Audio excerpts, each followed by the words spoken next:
Robert Nilibela merupakan salah satu sosiolog terkemuka Amerika. Dalam salah satu bukunya yang berjudul Religious Evolution American Sociological Review yang mengangkat suatu diskursus tentang evolusi agama. Selain Robert Nilibela, terdapat juga sosiolog terkemuka yaitu Josh Casanova yang dikenal dengan tesis dimensi publik agama dalam dunia kontemporer. Tesis tersebut ditulis dalam bukunya yaitu Public Religion in the Modern World. Casanova menggambarkan bahwa sekularisasi lebih bermakna sebagai diferensiasi, yakni pembedaan institusi agama dari ruang atau wilayah lainnya dalam masyarakat modern, khususnya negara, ekonomi, dan sains. Sedangkan deprivatisasi adalah ketika agama mulai merambah ruang publik atau wilayah politik dan meninggalkan ruang privat. Baik, menurut Mbak Hana, NU itu apa sih? Menurut saya ya, NU itu singkatan kan dari Nahdlatul Ulama, yang artinya kebangkitan ulama. Nah, NU itu berdiri pada tahun 1926 oleh masyayikh kita, sang hujatul Islam, yaitu Mbah Kiai Haji Hasyim Asy'ari. Dan NU ini merupakan organisasi terbesar ya, organisasi Islam terbesar yang ada di Indonesia, seperti itu. Berarti apa kegiatan yang ada di NU itu selalu berkaitan dengan agama? Sebenarnya tidak ya. Jadi di organisasi NU ini juga memiliki banyak sekali peran di berbagai bidang. Contohnya yang pertama itu ada di bidang pendidikan. NU itu menaungi yang namanya lembaga pendidikan ma'arif. Nah, itu ada dari tingkat TK, dari MI sederajat, SMP sederajat, dan dari SMK sederajat. Dan juga ada yang di perguruan tinggi. Contoh di bidang lain yaitu ada unit bidang kesehatan. Di Cilongok itu ada yang namanya Klinik NU Medika Cilongok. Nah, itu merupakan sebuah klinik yang digunakan umum ya, bisa siapa saja yang datang dan dinaungi oleh Nahdlatul Ulama. Kemudian di bidang lain juga ada yang namanya Pagar Nusa. Ya, ini merupakan bidang olahraga yang dinaungi oleh Nahdlatul Ulama itu. Seperti itu. Lalu bagaimana peran Nahdlatul Ulama dalam masyarakat? Dan di dalam NU ini itu terdapat bandung-bandung atau yang namanya badan otonom. Jadi di dalamnya ada NU, ada Muslimat, ada GP Ansor, Fatayat, dan yang saya ikuti itu ada organisasi Ibnu IPMNU. Salah satu ormas terbesar di Indonesia selain saudaranya yaitu Muhammadiyah. NU lahir pada tahun 1926 dengan dibidani oleh kiai-kiai besar yang namanya Rais Akbarnya adalah Hasyim Asy'ari. Dan tujuan dari berdirinya NU adalah diantaranya himayatuddin atau menjaga agama. Tugas pokoknya adalah memang NU menjaga agama yang ada di Indonesia dengan faham ahli sunnah wal jamaah, dengan akidahnya dalam akidah mengikuti Imam Abu Hasan Asy'ari dan Abu Mansur al-Maturidi, dan dalam bidang syariat atau fikih yaitu salah satu Imam Syafi'i, Hanafi, Hanbali. Yang pertama itu karena kita tahu Islam adalah agama terbesar di Indonesia, maka NU mempunyai kewajiban moral untuk ikut menjaga di dalamnya. Himayatuddin minal aqaidil fasidah wal afkaril munharifah, menjaga agama dari akidah al-fasidah yang rusak, wal afkaril munharifah, dan cara berpikir yang sesat atau yang melenceng. Karena kita tahu selain faham ahli sunnah wal jamaah, ada banyak faham di dalam Islam yang masuk ke Indonesia, walaupun belum sebesar sekarang, tapi yang jelas banyak faham-faham yang kalau disebut dalam istilah bahasa Arab ya ada istilah itbadiun wal mutaghayyirun. Ada paham-paham ekstrim kanan, kemudian ekstrim kiri, atau juga ada radikalisme agama, radikalisme sekuler. Radikalisme agama yaitu jadi ekstrim kanan, ekstrim kiri. Ekstrim kanan itu paham-paham yang kaku dalam memahami agama, cenderung kaku. Jadi tekstual atau verbalis. Kemudian yang kedua adalah ekstrem kiri, begitu longgar kebebasan berpikir dalam memahami agama sehingga keluar dari radar agama. Itu pertama dilahirkannya NU dengan tujuan himayatuddin minal aqd. Jadi ekstrem kanan, ekstrem kiri. Ekstrem kanan itu paham-paham yang kaku dalam memahami agama, cenderung kaku.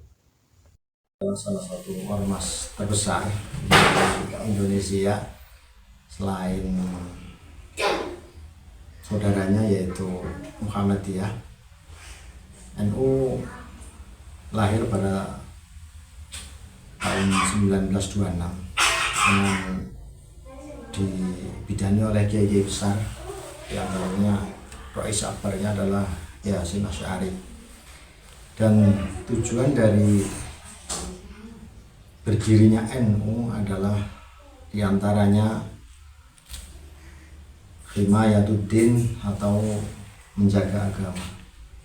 Tugas pokoknya adalah memang NU menjaga agama yang ada di Indonesia dengan paham ahli sunnah wal jamaah, dengan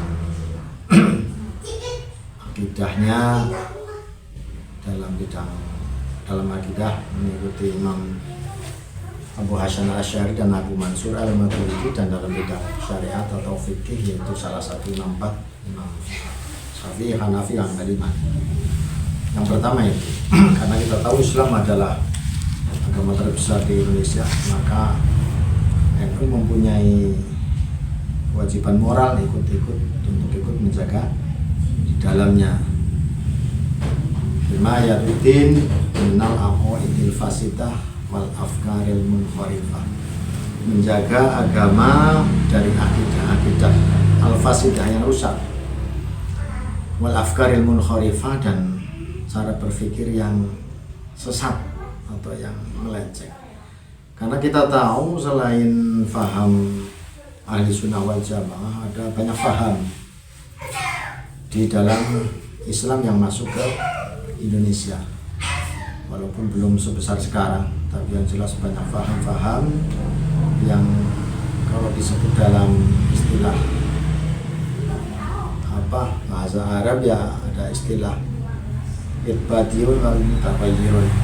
Ada paham-paham ekstrim kanan, kemudian ekstrem kiri, atau juga ada radikalisme agama, radikalisme sekuler. Radikalisme agama yaitu jadi ekstrem kanan, ekstrem kiri.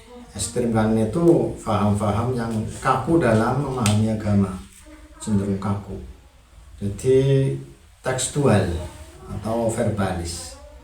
Kemudian yang kedua adalah ekstrem kiri, begitu longgar kebebasan berpikir dalam memahami agama sehingga keluar dari radar agama. Itu pertama dilahirkannya NU dengan tujuan himayatuddin minal aqaidil fasidah wal afkaril munharifah. Yang kedua himayatud daulah, ikut menjaga agama, menjaga negara.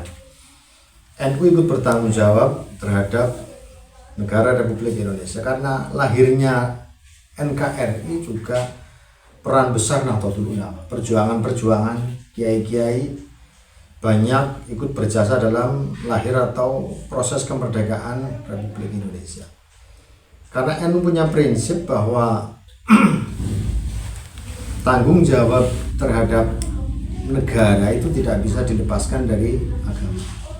Kita bisa ibadah dengan tenang, kita bisa membangun sarana prasarana ibadah itu kan karena kita dalam satu negara, dalam sebuah negara. Otomatis NU juga harus ikut bertanggung jawab terhadap keamanan negara. Makanya ada istilah al-wasailu afdalu minal maqasid.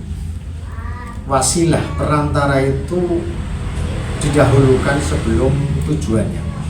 Salah satu contoh, kita akan membangun sarana ibadah atau pendidikan. Ketika negara tidak aman, kan tidak mungkin. Makanya wasilah dari sebuah berdirinya mungkin atau sarana agama adalah keamanan. Makanya al-wasail afdalu minal maqasid. Arep gawe negara membangun sebuah fasilitas pendidikan, agama, fasilitas ibadah itu mesti harus dijamin keamanan. Kita lihat Timur Tengah itu 100% mungkin negaranya muslim. Tapi kondisi negaranya yang sering perang, kacau, kapan kita akan bisa ngaji, kapan kita akan bisa sekolah, akan bisa membangun sarana prasarana ibadah pendidikan itu kan nggak mungkin. Makanya salah satunya yang harus kita bangun dulu adalah wasail. Wasail dari sebuah pembangunan tujuan adalah aman. Makanya Ki Said itu kan pernah ngendikan al-aman qoblal iman. Untuk membangun sesuatu yang kemudian meningkatkan keimanan kita harus aman dulu. Jadi kita punya potensi iman. Potensi iman setiap orang muslim ya punya. Tapi untuk kemudian mengembangkan potensi iman itu kan harus aman. Nah, makanya dalam Nahdlatul Ulama ada himayatud daulah, ikut bertanggung jawab dalam menjaga negara. Nasionalisme salah satu bentuknya. Makanya Mbah Hasyim Asy'ari itu kan menggunakan hubul watan minal iman. Cinta tanah air itu bagian dari iman. Ya, apa artinya sebuah keimanan nyun sewu? Bukan kemudian mengecilkan iman, bukan, tapi ketika tidak didukung dengan cinta tanah air. Kita tinggal di tanah air, di tanah, di negara. Kita kemudian bekerja di sebuah negara, ada dalam negara. Kemudian apa saja, sekolah, ngaji, semua dalam negara. Ketika kita tidak cinta dengan negaranya, tidak menjamin. Makanya Ki Said itu kan pernah ngendikan al-aman qoblal iman. Untuk membangun sesuatu yang kemudian meningkatkan keimanan kita harus aman dulu. Jadi kita punya potensi iman. Potensi iman setiap orang muslim ya punya. Tapi untuk kemudian mengembangkan potensi iman itu kan harus aman. Nah, makanya dalam Nahdlatul Ulama ada himayatud daulah, ikut bertanggung jawab dalam menjaga negara. Nasionalisme salah satu bentuknya. Makanya Mbah Hasyim Asy'ari itu kan menggunakan hubul watan minal iman. Cinta tanah air itu bagian dari iman. Ya, apa artinya sebuah keimanan nyun sewu? Bukan kemudian mengecilkan iman, bukan, tapi ketika tidak didukung dengan cinta tanah air. Kita tinggal di tanah air, di tanah, di negara. Kita kemudian bekerja di sebuah negara, ada dalam negara. Kemudian apa saja, sekolah, ngaji, semua dalam negara. Ketika kita tidak cinta dengan negaranya, tidak menjamin sebuah keamanan di negaranya, semua tidak akan berkembang. Itu. Makanya jangan pernah dibentur-benturkan antara agama dan nasionalisme. Kenapa kemudian salah satunya Timur Tengah yang 100%, hampir 100% Islam perang?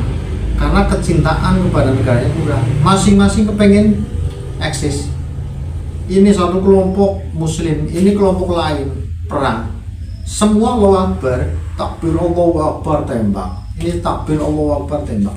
Semua mengatasnamakan Allah Subhanahu wa Ta'ala, tapi saling membunuh sesama muslim. Karena apa? Mereka tidak cinta terhadap negaranya, tidak ada rasa memiliki terhadap negaranya.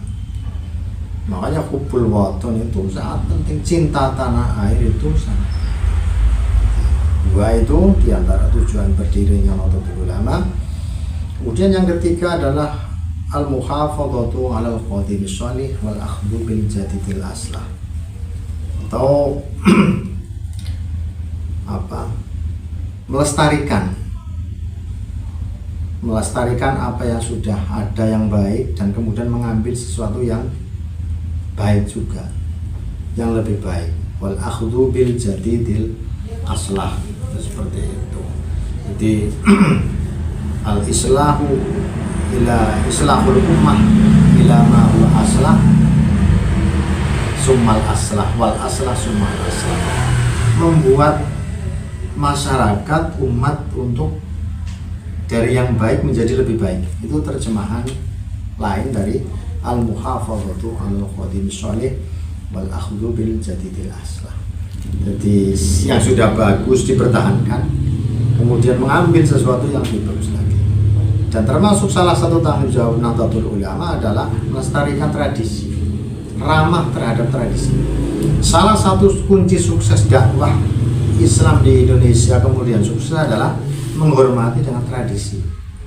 Makanya ada ungkapan al-muhafadzatu itu, selagi itu tidak melanggar syariat, tidak merusak tauhid, ya tidak apa-apa. Itu kunci sukses dari yang dilakukan oleh para pendakwah terdahulu Wali Songo. Mereka ramah, kita tahu sejarah seperti apa Sunan Kudus menghormati dengan, di sana kan dikenal tidak ada istilah sate sapi kan ya, adanya sate kerbau kan ya, nggak tahu sekarang. Itu apa? Hasil dari dakwah Sunan Kudus yang ramah terhadap tradisi atau budaya.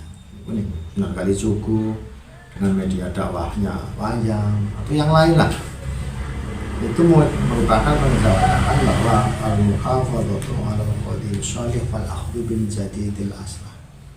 Indonesia sangat dulu, Nusantara sangat lekat dengan budayanya, maka itu dimanfaatkan oleh para pendakwah dulu Wali Songo untuk dijadikan sarana berdakwah sehingga Islam seperti sekarang. Coba bayangkan kalau Islam disebarkan dengan keras, radikal, nggak mungkin seperti ini. Bahkan Allah Subhanahu wa Ta'ala sendiri dalam Al-Qur'an kan walau kunta fadhan ghalidhal qalbi lanfaddu min hawlik. Ini firman yang disampaikan kepada Kanjeng Nabi Muhammad, walau kunta fadhan ghalidhal qalbi lanfaddu min hawlik. Andai saja engkau fadhan ghalidhal qalbi, keras, ghalidhal qalbi, kasar hati dalam berdakwah, lanfaddu min hawlik, pasti semua akan lari dari kalian. Dakwah itu tujuannya mengajak. Kalau orang yang diajak kok kemudian diejek terlebih dahulu, ya mereka lari. Seperti itu. Perbedaan keberagaman itu kan merupakan satu fitrah. Dalam Al-Quran sendiri kan, walau sya'a rabbuka la'amana man fil ardi kullihim, kalau nggak salah. Walau sya'a rabbuka la'amana man fil ardi kullihim. Jami apa ya? Seperti itu.